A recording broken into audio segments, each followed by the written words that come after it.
नित्यं नत्वा श्रीदं सर्वप्रकाशकं भक्त्या शान्ति सुधर्मौ च ज्ञानवैराग्यवर्धकौ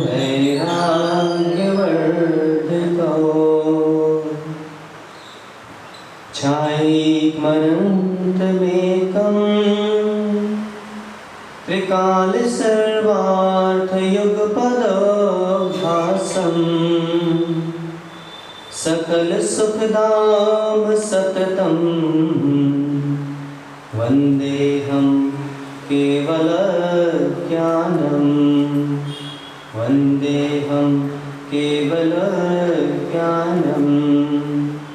वन्देऽहं केवलज्ञानम् नमो अनन्ताणं नमो सिद्धाणं नमो आयतीयाणं नमो छायाणं नमो लोय सबसाहुणम्।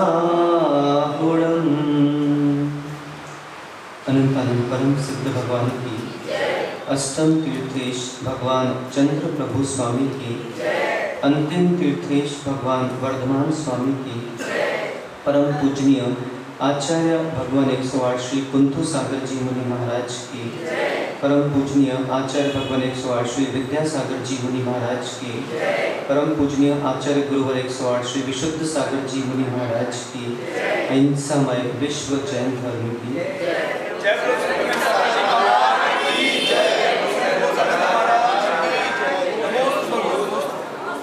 अहो सिद्धो सिद्धत्व स्वात्म साधना निर्ग्रंथता तत्व प्रतीति व शुद्ध आराधना। जिन जिन जीवों ने तद पंचम को प्रवृत्ति कर ली वे सभी जीव पंचम गति के अन्वेषक बन पंचम गति को प्राप्त हो गए। पंचम गति की प्राप्ति विशुद्धि के अभाव में अभाव रूप है। विशुद्धि की प्राप्ति त्रिशुद्धि के अभाव में अभाव रूप है। इसलिए मुमुक्षु जीव मस्तिष्क में सूत्र स्थापित करके तद्रूप परिणति करता है, पहले त्रिशुद्धि और फिर विशुद्धि। इस विशुद्धि की प्राप्ति उन्हीं जीवों को होती है जिन्होंने अपने जीवन में साता को जन्म दे रखा है। और जो जीव अपने जीवन में असाता से मित्रता करता है वह जीव विशुद्धि की कभी प्राप्ति कर नहीं सकता। और उसके साथ जितने भी जीव हैं वे भी कभी विशुद्धि की प्राप्ति के मार्ग को खुलते हुए कभी देख नहीं सकते। भूत वृत्त्यनुकंपा दान सराग संयमादि योगा शांति शौचमिति सद्वेदस्य। एक और जहाँ पर श्लोक क्रमांक 3 में ग्रंथराज श्री भावत्र फल प्रदर्शी जी के आचार्य श्री कुंथु सागर जी महाराज ने असाता के आश्रव के हेतु का वर्णन किया था। वहीं पर श्लोक क्रमांक 4 में साता के जो हेतु हैं उनमें से एक हेतु बनता है दान। उसी का यहाँ पे प्रकरण चल रहा है कि जो व्यक्ति व्ययम सुपात्र धनस्य कृत्वा जो सुपात्रों को दान नहीं देता है हीनो धनश्वान्य भवे भवेत्सा वह जीव भविष्य में निर्धन अवस्था को प्राप्त होता दिखता है। ये जो सराग संयम है, भूतानुकंपा है, वृत्त्यानुकंपा है, साता विद्या की जो आश्रय है दान के साथ साथ वह है भूत अनुकंपा। भूत वृत्त्या मतलब व्रति। यहाँ पे यण संधि का प्रकरण लगा है मध्याह्न की कक्षा में। यह यण संधि भी समझेंगे। एवर्णो यम सवर्णे नाचा परो लोप्य। जिसको ये सूत्र स्मरण नहीं है वह जीव अपने स्वरूप को कभी पहचान ही नहीं पाएगा। जैसे कि कहा आप अध्यक्ष हैं, सोनू भाई अध्यक्ष हो, नहीं है महाराज। लाडली जी की तरफ संकेत कर रहा है कि लाडली जी गोंदिया समाज के अध्यक्ष हैं। अतुल भाई अध्यक्ष हो, नहीं है महाराज। देखिए आप इनके उत्तर सुनिए। अध्यक्ष हो भाई, सोचा नहीं तुम? हाँ महाराज हूँ मैं अध्यक्ष। फिर लाडली जी का क्या करना है? तो सबसे पहले तो ये निर्णय करना पड़ेगा कि मैं अध्यक्ष हूँ या अध्यक्ष नहीं हूँ।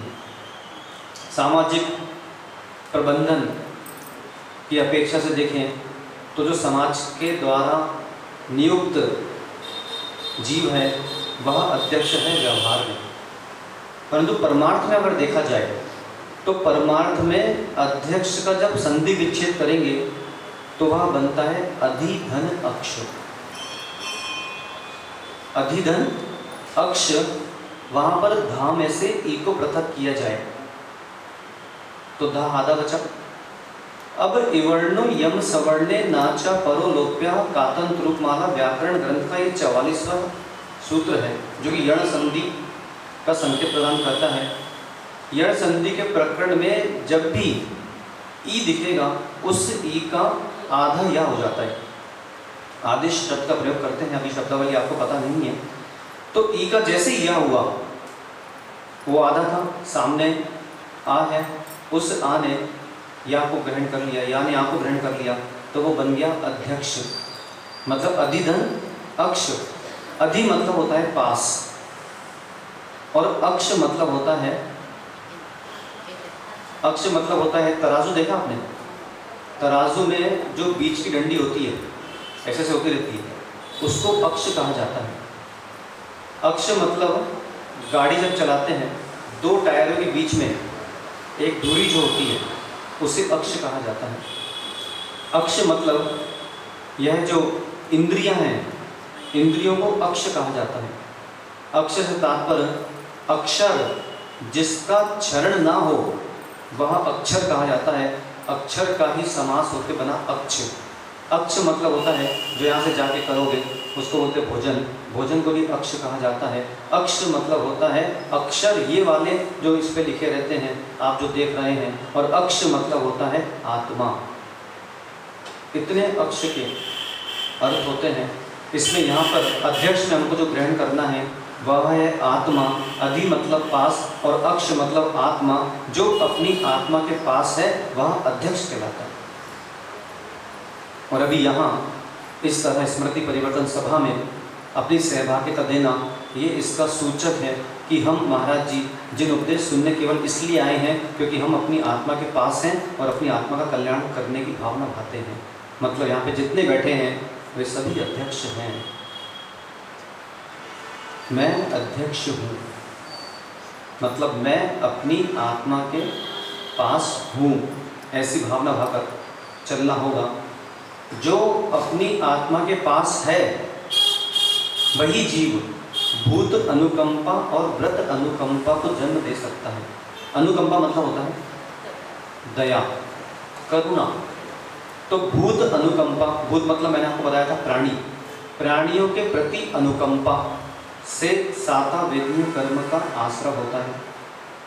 व्रति अनुकंपा, व्रतियों के प्रति अनुकंपा से साता वेदनीय कर्म का आश्रय होता है।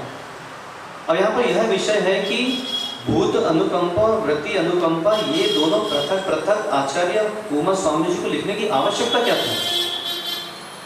भाई भूत अनुकंपा लिख देते तो उसमें क्या व्रति नहीं आए क्या?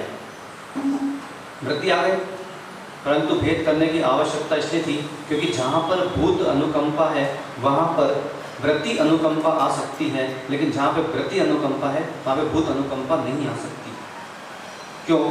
क्योंकि जो व्रति हैं वो संयमी होती हैं। संयमी और असंयमी इन दोनों का कोई तालमेल नहीं है, दोनों एक दूसरे के विरोधी हैं। और इनका जो द्वंद्व चल रहा है यह द्वंद्व चलता आ रहा है और चलता चला आएगा। भूत अनुकंपा, व्रत अनुकंपा, ये व्रतियों के प्रति अनुकंपा क्या होती है यह भी इस श्लोक में खुलासा होगा। दान, दान का प्रकरण तो चल ही रहा है अभी। भूत व्रत अनुकंपा दान, सराग संयम आदि, तो संयम का धारण किया हुआ है लेकिन रागी है तो उसे सराग संयम कहा जाता है। उसके प्रति भी जो हमारे सेवा भाव हैं वो भी साता का आश्रय का हेतु बनता है। अब आचार्य भगवंत होते हैं या जो श्लोक करता गाथा करता होते हैं, ये बड़े समझदार होते हैं। आप देखना कई श्लोकों में आपको अंत में चा लिखा मिलेगा, कई श्लोकों में आपको अंत में आदि लिखा मिलता है, कई श्लोकों में कई सूत्रों में आपको इति लिखा मिलता है। तो जहाँ जहाँ पे आपको चा मिल रहा है, आदि मिल रहा है, इति मिल रहा है, मतलब कहीं ना कहीं वहाँ पे कोई विषय है जो और भी है, वो गाथाकार सूत्रकार उस विषय को यहाँ पर लिख नहीं पाए, क्योंकि उनके अपने अपने प्रमाण होते हैं, अक्षर की गणनाएं होती हैं, छंद होते हैं। तो वहाँ पे आचरण है आदि। अब आदि से हमको क्या ग्रहण करने का? सराग संयम, संयम और संयम, अकाम निर्जरा और बाल तप, इनके प्रति भी हमारे करुणा भाव होना चाहिए है, इनके प्रति हमारी सेवा भाव होना चाहिए है। शौच, शांति, शांति से तात्पर्य है शांति, मतलब क्रोध आदि जो परिणाम है इनसे रहित अवस्था, उसे शांति कहा जाता है। उसके पश्चात शौच, शौच से तात्पर्य है लोभ परिणति का त्याग होना, इसको शौच बोलते हैं।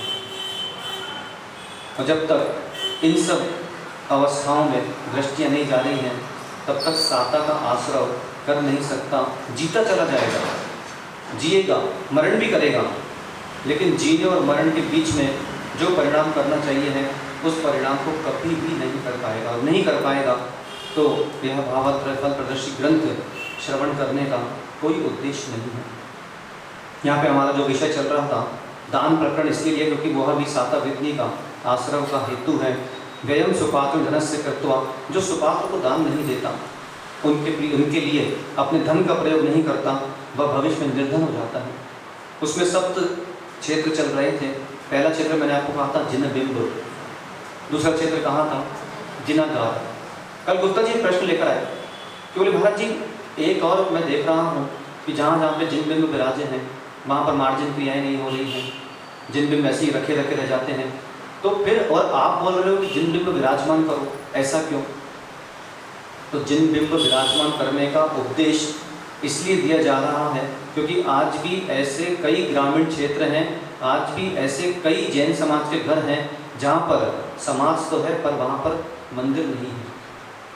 आज एक घर भी अगर है तो उस एक घर में भी मंदिर होना चाहिए। क्यों होना चाहिए? उस एक घर में अगर 10 सदस्य रह रहे हैं और कोई जिनेंद्र भगवान की भक्ति करके उसी में से अगर एक मुनि बन गया, एक आर्य का बन गया, तो आज जैन धर्म की प्रभावना होगी और पूरे विश्व में दिगंबरत का झंडा लहराएगा। जैसे डब्बा में एक घर है लेकिन जिनालय तिरोड़ा, तो यहाँ के लोग जिन भक्ति कब करते हैं? कभी नहीं करते। हमारे शास्त्रों में गृह चैत्यालय का भी वर्णन है। और जब आचार्य भगवान सार समुच्चय ग्रंथ का वाचन कर रहे थे तो वहाँ पर एक विषय निकला था कि जिनके घरों में गृह चैत्यालय नहीं होते उनका घर चिड़ियों का घोंसला है, और जिनके घरों में मुनिराज के चरण नहीं पड़ते उनका घर शमशान है। धन्य हुए जीव जो मुनिराज की आहारचर्या, क्योंकि मुनिराज कभी भी किसी भी निवास स्थल पर मात्र 3 कारणों से जाते हैं।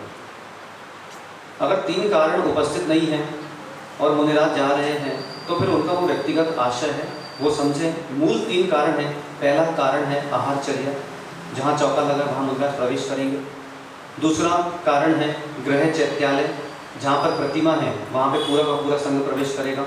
और तीसरा है अगर कोई अस्वस्थ है, उस अस्वस्थ अवस्था में उस जीव को संबोधन देने के लिए मुनिराज जा सकते हैं। फिर बाकी जो चौथे विषय है पाप प्रक्षालन करने अलग से जाना, ये सब, तो ये विषय भी इसलिए आ जाते हैं कई बार कि जैसे कोई भाई है अमित जैसा है, अब वो 2 महीने से मंदिर नहीं आ रहा, ठीक है, और महाराज केवल उसकी दुकान पर जाकर हल्का सा पाप प्रक्षालन करा कर आ गए और अगले दिन से उसकी श्रद्धा इतनी बढ़ गई कि वो मंदिर आना चालू कर देगा, तो इसमें बुराई क्या है? तो जो मुनिराज समय समय पर कहीं जा रहे हैं बिना किसी कारण के, तो उनके प्रति भी हमको अश्रद्धा नहीं करना चाहिए है, क्योंकि अगर अश्रद्धा आप करोगे तो आपने तो अश्रद्धा कर ली, लेकिन उस मुनिराज ने एक व्यक्ति जो इतने सालों से अश्रद्धा प्रकट कर रहा था उसको श्रद्धा में बदल दिया, और उसको देखा देखी उसके जो बालक बालिकाएँ थे पूरी एक ट्रेल चली आई और सब मंदिर में आना प्रारंभ कर दिए। तो जिन बिंब जिनागार जिन यात्रा, महाराष्ट्र जाएंगे, महाराष्ट्र में कई घरों में गृह चैत्यालय है।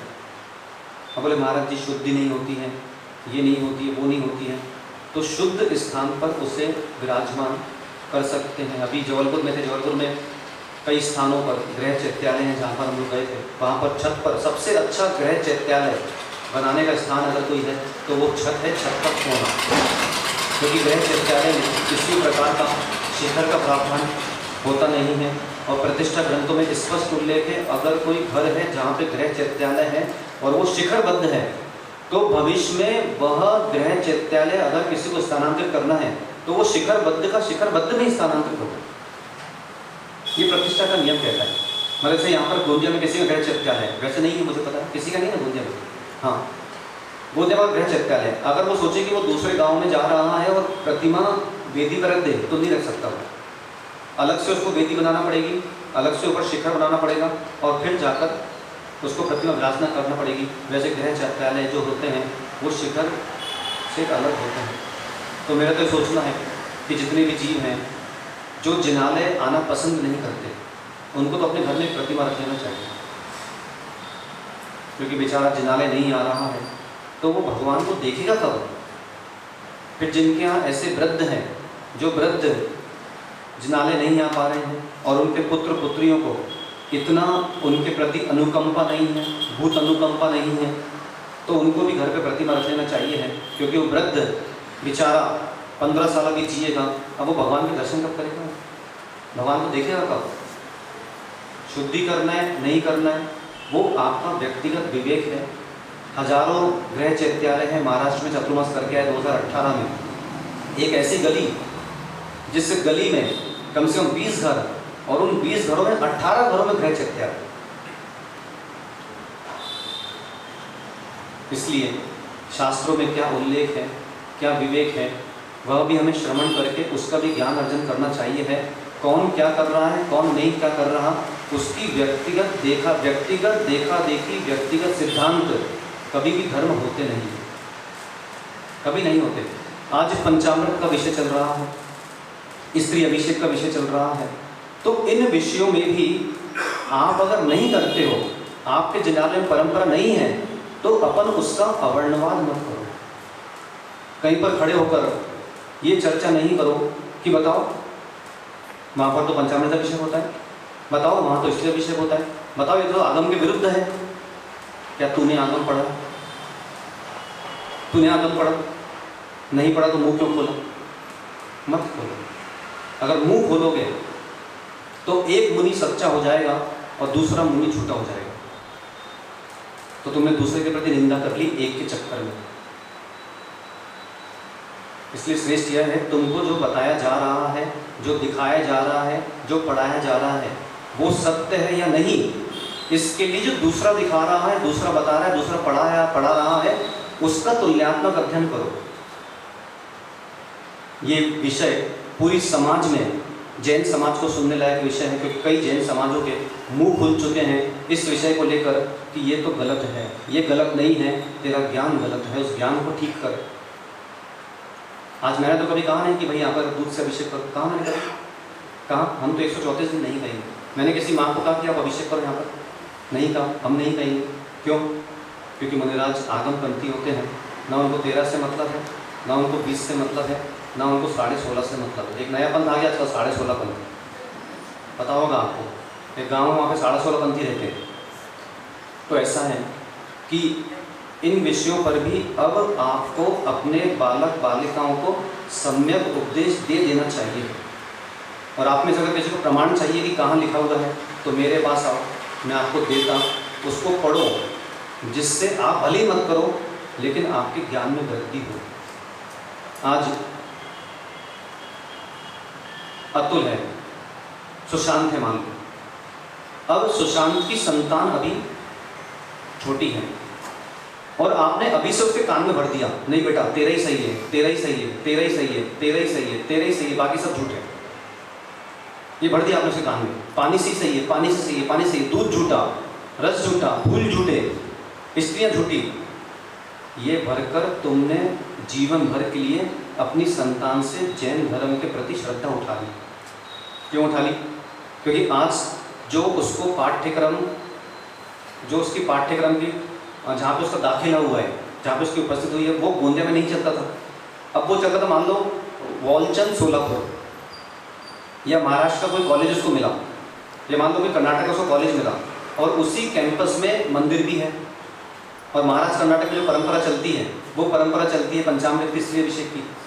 अब आपने यहाँ से उसको पढ़ा के भेज दिया और 4 साल का कोर्स था, अब बताओ उसकी क्या स्थिति होगी?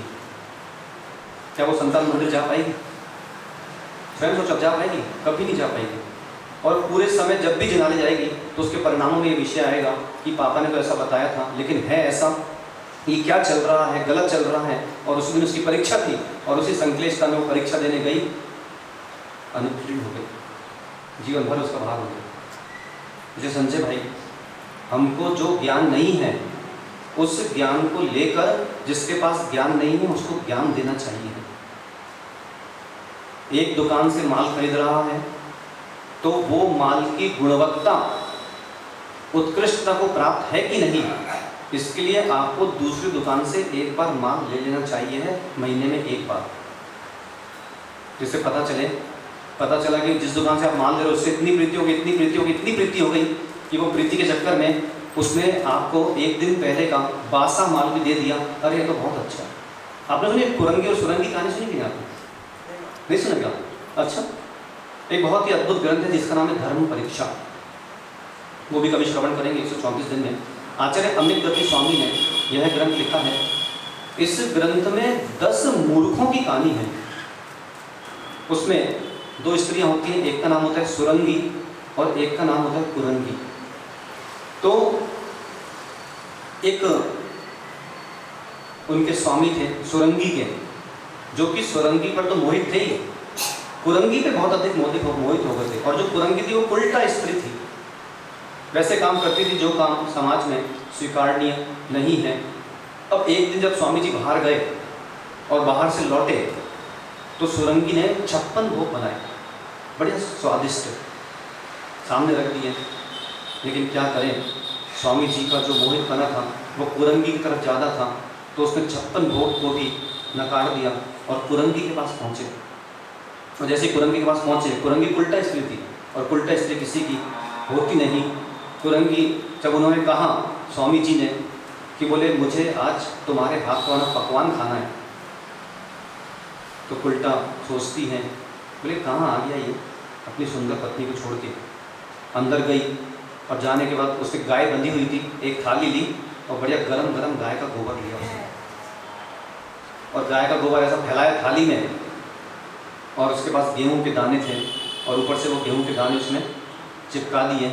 और बाहर गई कुरंगी, बोले हे स्वामी, ये मैंने आपके लिए स्वादिष्ट बढ़िया रवे का बनता है, क्या कहते रवे का, हाँ, बोले स्वादिष्ट मैंने आपके लिए बढ़िया रवा और केसर मिला के हलवा बनाया है, और इसमें देखिए चिरौंजी के दाने चमक रहे हैं, आप इसे बड़े चाव से खाइए। कुछ नहीं, स्वामी तो मोहित थे और मोहित ने लिया और पूरा खा गया। ऐसे ही यह जो प्रीति होती है, इस प्रीति के पीछे सत्य क्या है, उस सत्य का अन्वेषण अगर आपने नहीं किया तो भविष्य में बड़ी अनहोनी घटना घट जाएगी। आज हम लोग गोमटेश्वर में थे, तो गोमटेश्वर में कई ऐसे विषय उठे, तो जो एक पंथ वाले संघ था वो दूसरे पंथ वाले संघ के प्रति बोले तुम तो ऐसे हो। बाद में उन्होंने कहा कि भैया हम कैसे बता देंगे जब समय आएगा तो।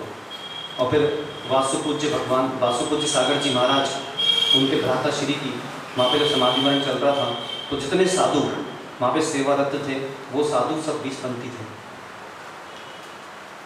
इसलिए एक विषय यहाँ भी स्पष्ट करना बहुत आवश्यक है कि जो 20-13 का विवाद चल रहा है पूरे देश में, और जितने भी श्रावक हैं ये श्रावक उसमें पीस रहे हैं, तो आप अपने आप को बचाओ, आपकी विशुद्धि को आप बचा के चलो।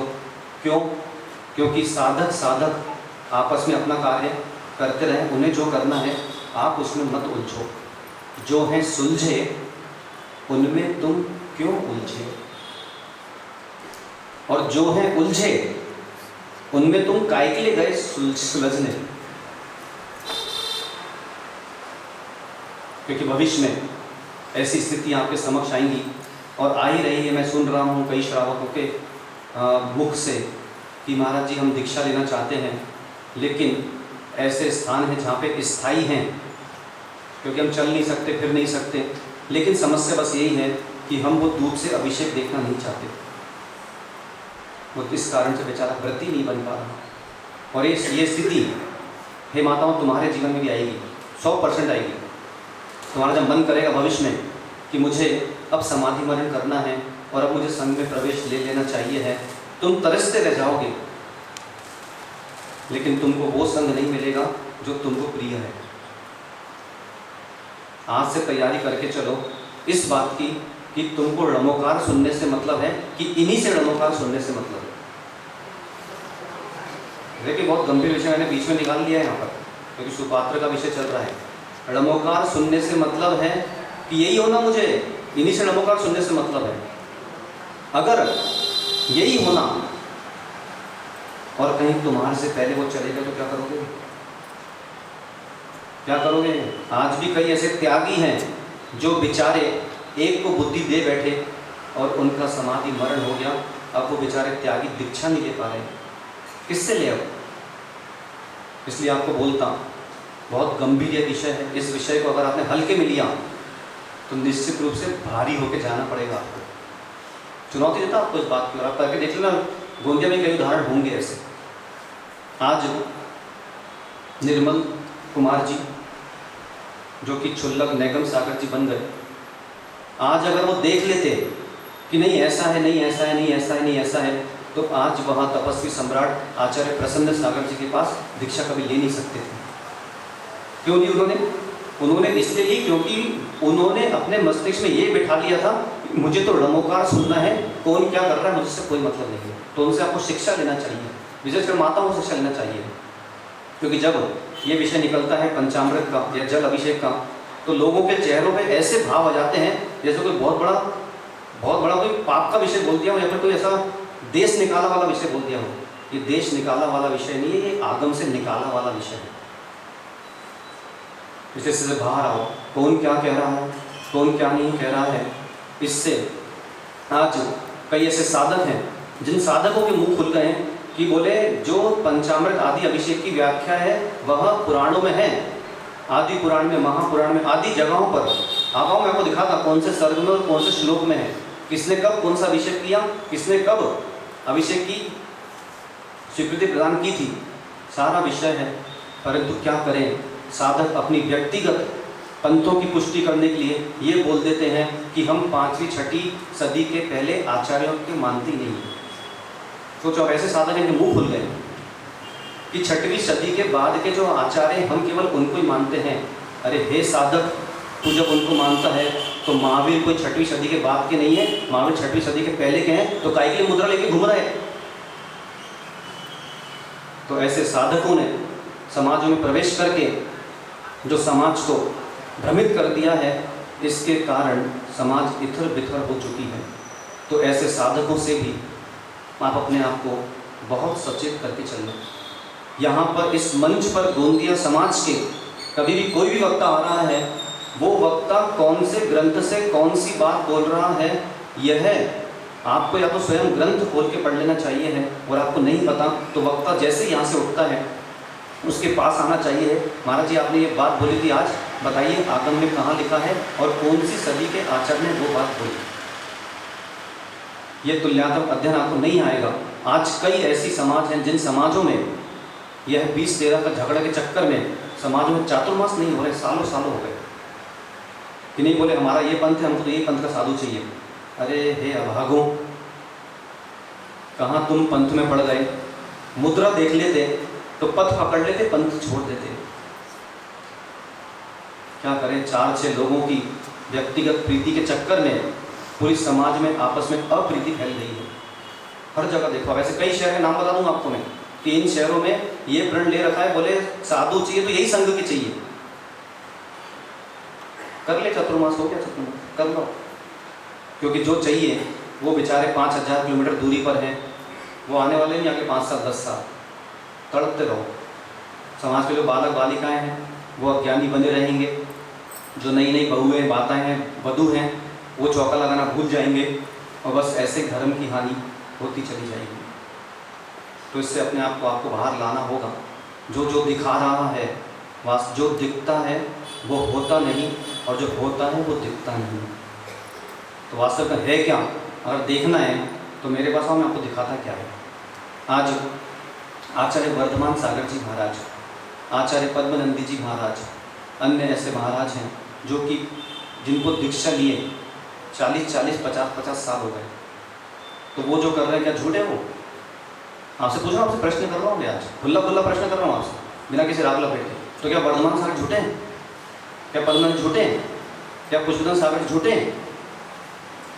तो जब नहीं है तो उनको विपरीत क्रियाकांड का लेबल क्यों लगा रखा है? आज गोमटेश्वर में अभिषेक होता है 12 साल में एक बार, ठीक है? स्वयं देखने जाएगा, गया क्यों देखने? तू क्या तेरे पास कुंडलपुर नहीं था क्या? वहाँ जाता, लेकिन वहीं जाएगा जब पता है कि आज देखिए वर्तमान में कितनी अच्छी व्यवस्था है। पानी वाले भगवान भी हैं, दूध वाले भगवान भी हैं, स्त्री वाले भगवान भी हैं, स्त्री रहित वाले भगवान भी हैं। आज मुनियों में देखो आप, पानी वाले मुनि भी हैं, दूध वाले मुनि भी हैं, स्त्री अभिषेक वाले मुनि भी हैं, पंखे वाले भी हैं, एसी वाले भी हैं, गर्म खाना खाने वाले, ठंडे खाना खाने वाले हैं, गाड़ी वाले हैं, बिना गाड़ी वाले, लैपटॉप वाले, बिना लैपटॉप वाले, मोबाइल वाले, बिना मोबाइल वाले, सारी व्यवस्था है।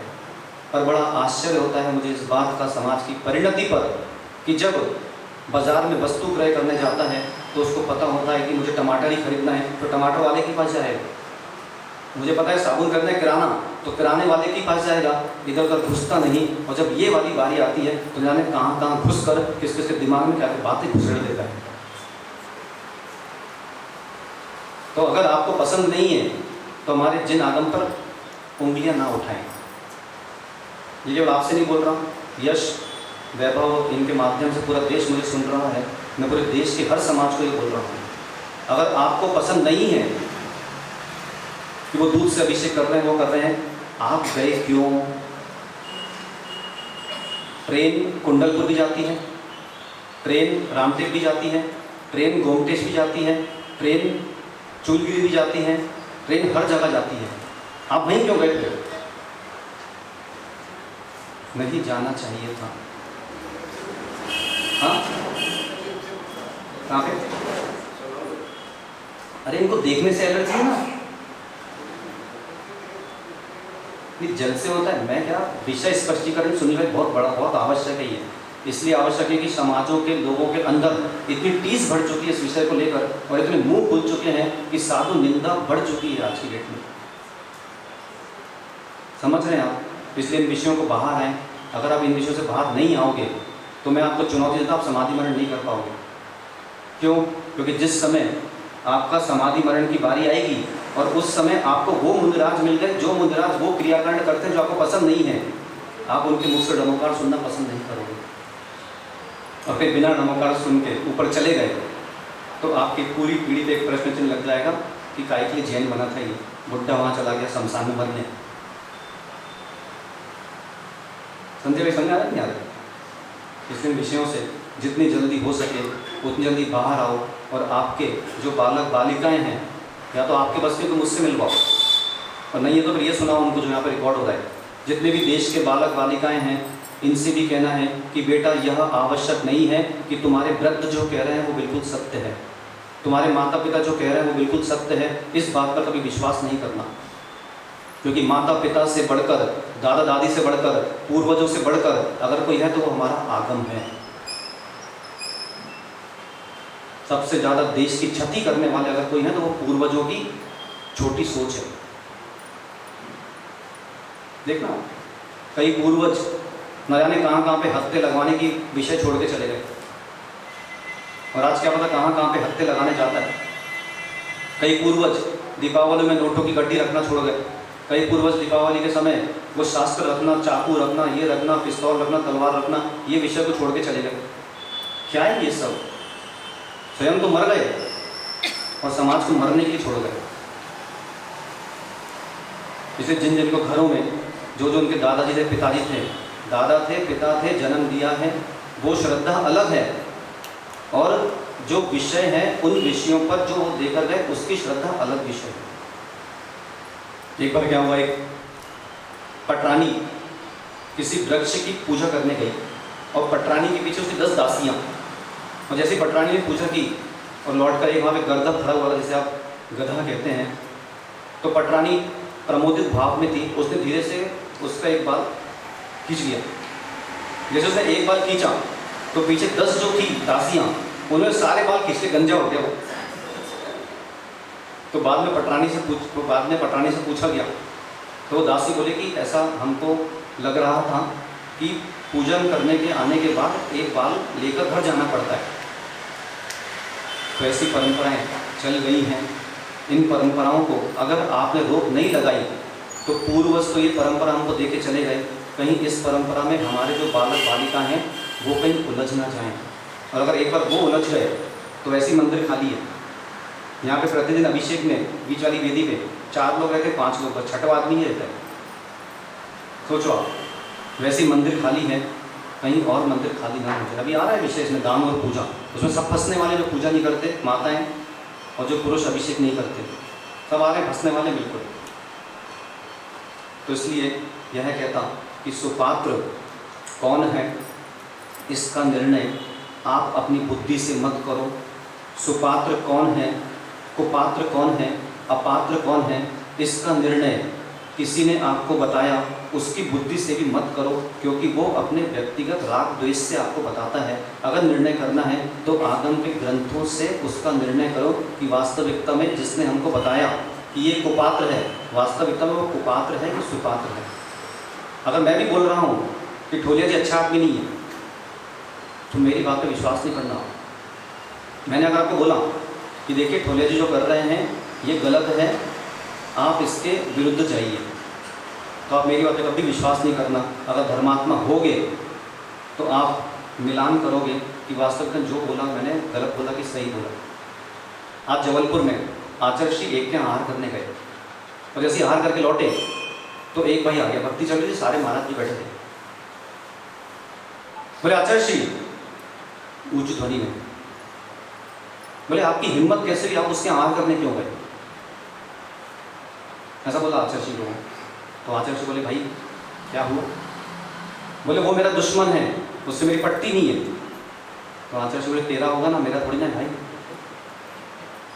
ऐसे भी कैसी कई मुनिराज, कभी या तो आप चौका लगाओ मत, और चौका खाली जा रहा है तो मुनिराज के पास आकर उनको बोलने की आवश्यकता नहीं है कि आपने उपवास कर लिया है तो आपने हमको बताया क्यों नहीं, हमारा चौका खाली चला गया।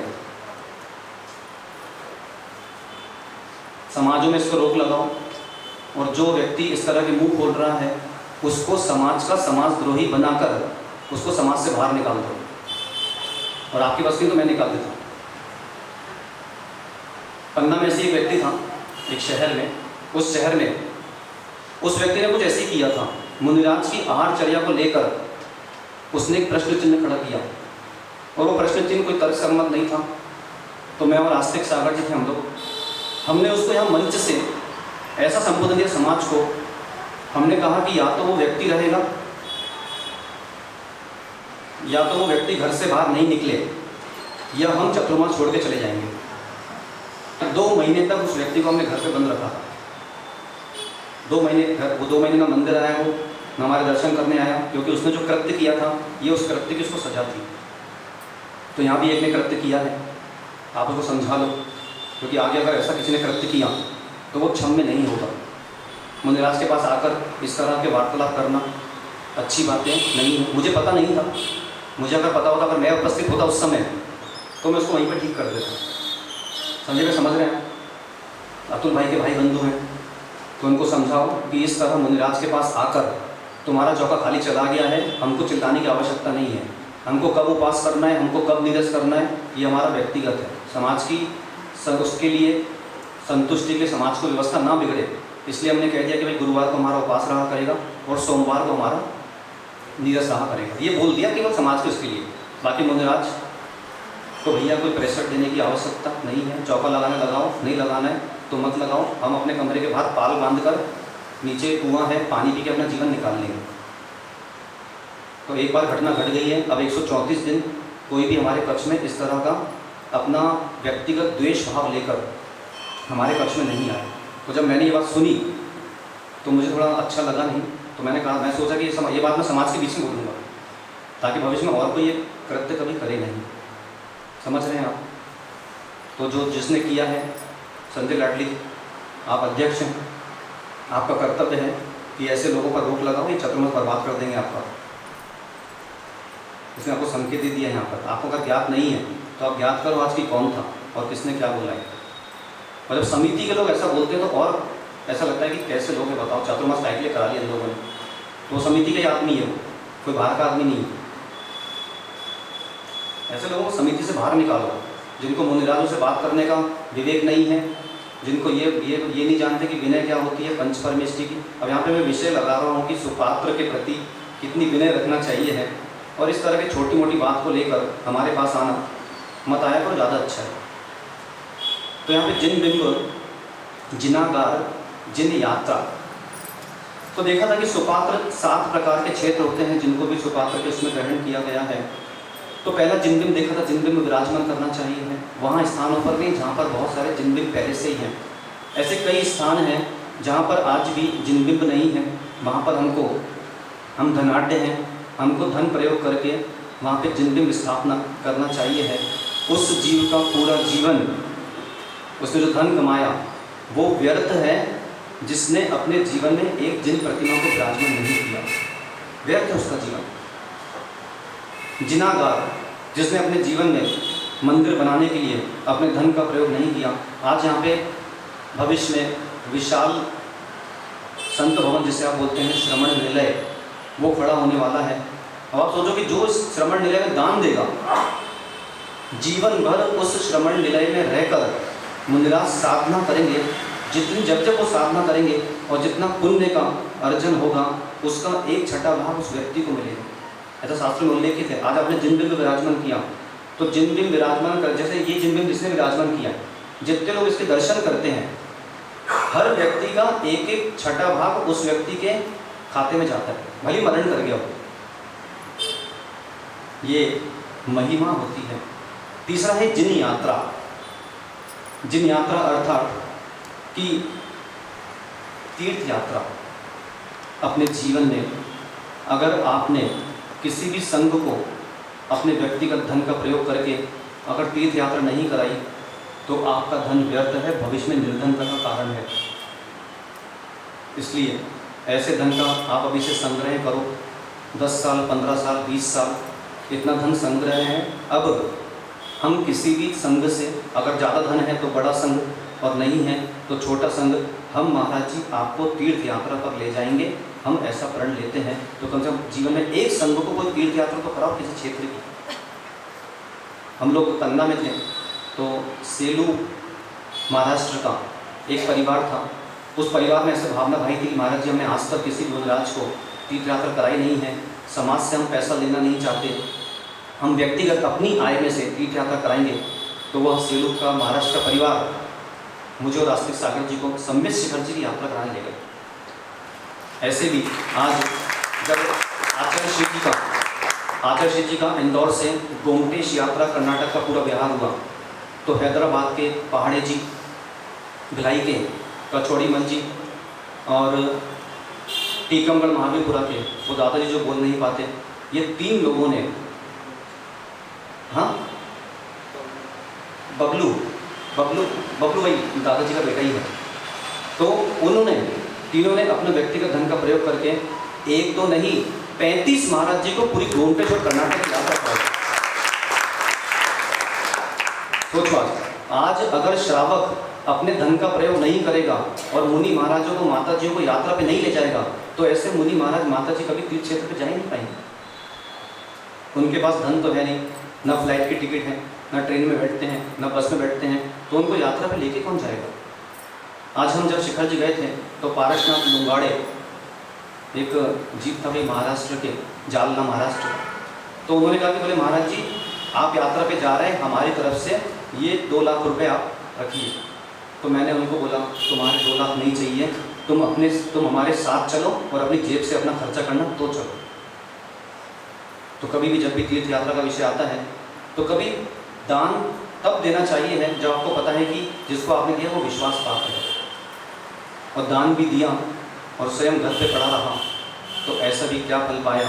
श्रेष्ठ यह है कि स्वयं अपने दान का प्रयोग करे, अपने तन मन और धन जिसे कहा जाता है, तीनों का प्रयोग करके फिर जब यात्रा कराता है तब जाके हीनो धने स्वान्य भवे भवे सा वो धनहीन नहीं होता है। इसलिए आज प्रण करो कि हम भी भविष्य में किसी न किसी को तीर्थ यात्रा कराएंगे, महाराज जी को, संघ को, माता जी को, और नहीं तो कम से कम जो समाज के ऐसे जीव हैं जिनके पास धन नहीं है और वो शिखर जी की, गिरनार जी की यात्रा करना चाहते हैं, उन लोगों को ढूंढो, वो लोग कहाँ हैं, और उनको, उनके समूह को आपको यात्रा करा लेना चाहिए है। आज भी ऐसे कई समूह हैं जो समूह बहुत ही कम दर पर, कम धन देकर देश विदेश की जितने भी जिनाले आदि हैं उन सब की यात्रा कराते रहते हैं। वे ही जीव भविष्य में निर्धनता को प्राप्त होते नहीं हैं। अगला है प्रतिष्ठितम।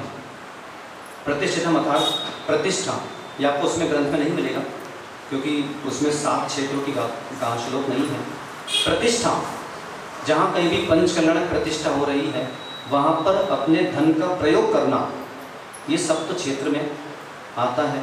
तो जहाँ जहाँ पंचकल्याणक प्रतिष्ठा हो रही, भले हमारे जिनाले भी हो या कहीं की भी हो, वहाँ पे आपको जाना चाहिए है और वहाँ पर अपने धन का प्रयोग करना चाहिए है, क्योंकि भले आप उस मंदिर नहीं जा रहे हैं लेकिन कोई ना कोई तो उस मंदिर आ रहा है।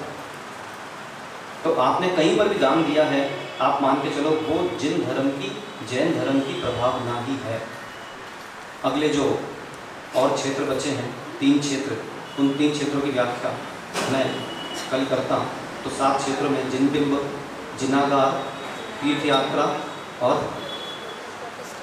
प्रतिष्ठा, ये 4 क्षेत्र हैं। इन 4 क्षेत्रों में आपको अपने दान का प्रयोग करना चाहिए है, अपने धन का प्रयोग करना चाहिए है, तभी जाकर आप धन से हीन नहीं रहेंगे। और जिस जिसके मस्तिष्क में जो जो विकल्प है धर्म को लेकर, जो विकल्प खड़ा कराने वाले हम जैसे लोग ही हैं, कोई बाहर का व्यक्ति नहीं है, तो हम जैसे लोगों के पास आकर भी आप उसका समाधान अब जल्दी कर लें, जिससे भविष्य में आप भी समाधिमन कर सकें। और यह चिंतन करना आज घर जाकर कि मुझे णमोकार सुनना है, कि मुझे उन्हीं से णमोकार सुनना है, ये निर्णय आपको बहुत जल्दी कर लेना होगा। और इतनी तीर्थ यात्रा कर ली है फिर भी जो अंदर से संक्लिष्ट परिणाम है उसकी मात्रा कम नहीं हो पा रही है, तो एक प्रश्न है मेरा आपसे कि बहुत की तीर्थ यात्रा फिर भी क्यों कम नहीं हो पा रही कषाय की मात्रा।